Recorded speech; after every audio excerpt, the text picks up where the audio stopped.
This morning on BRN, practical strategies to improve sleep for the whole family. And joining me now to discuss this, Dr. Funke Afolabi-Brown is with Restful Sleep, MD. Dr. Brown, great to see you. Thanks for joining us on the program this morning. Thank you so much for having me. And we're going to talk about strategies for improving sleep for the entire family. But let's just, as a baseline, I was sharing with you in the green room, I don't sleep very well. In general, how are we doing, and I say Americans, those of us around the world doing in getting sleep? I would say there's room for improvement, and that's because I'm very positive and optimistic. So, the CDC actually declared that sleep, insufficient sleep, is a global epidemic. So this is something that we are not getting enough of in the US, all over the world. So the data shows that about maybe 35% odd people get enough sleep. So you can imagine there's a large number of people that are not getting sufficient sleep. So there's definitely room for improvement. And in addition to just the basics of optimizing and prioritizing sleep, there's so many people that have sleep disorders. And these sleep disorders are, they go undiagnosed for years and they have a huge impact on our overall health and wellness. And are there certain, so I'm holding my phone up, I was going to show you that. I think this is one of the biggest culprits to not getting sleep, and I'm sure you probably have some thoughts on that, but are there certain demographics within the population, young, mature, men, women, does it run the gamut in terms of those that are inflicted? So I remember sleeping very well when I was a young boy. I had no worries in the world, at least I didn't think I did.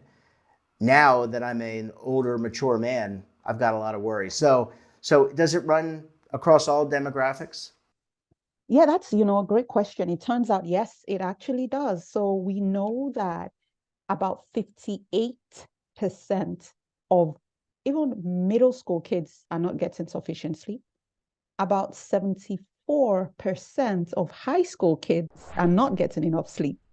And when it comes to adults, I mean, depending on where you're looking at the literature, close to 40% of people in their 40s are probably, really short on sleep. So you can tell that it really does cut across all age groups, from young all the way to old.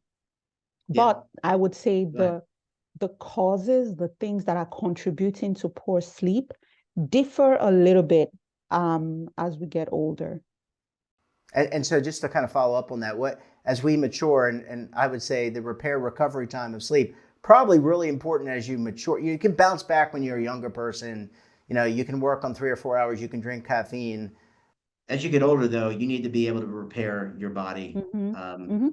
on a day-to-day basis.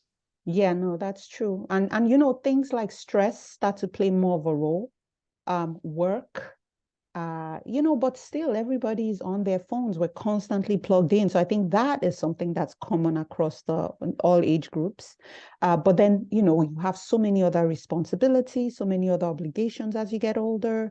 And also, there are other diseases that, maybe chronic migraines or, chronic pain or other things as you get older that may put you at risk for poor sleep quality overall.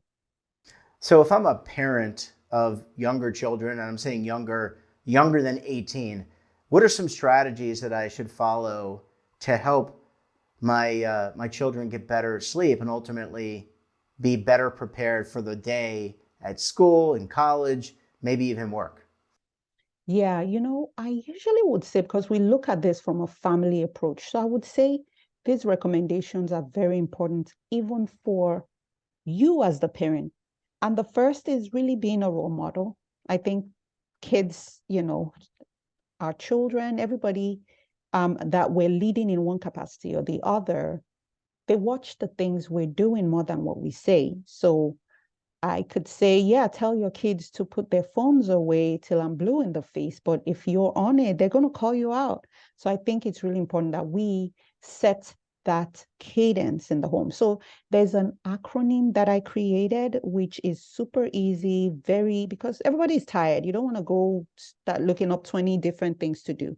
So CREATE stands for CREATE, and that's how you create healthy sleep habits. So C is consistency. So what that means is you are setting, like clockwork, a consistent sleep time and a consistent wake up time, not just for your child, but also for you as a parent, because this is really what helps anchor those internal clocks or circadian rhythms. And a lot of studies have shown that if you have a consistent sleep time and definitely a consistent wake up time, you are more healthy on the long run.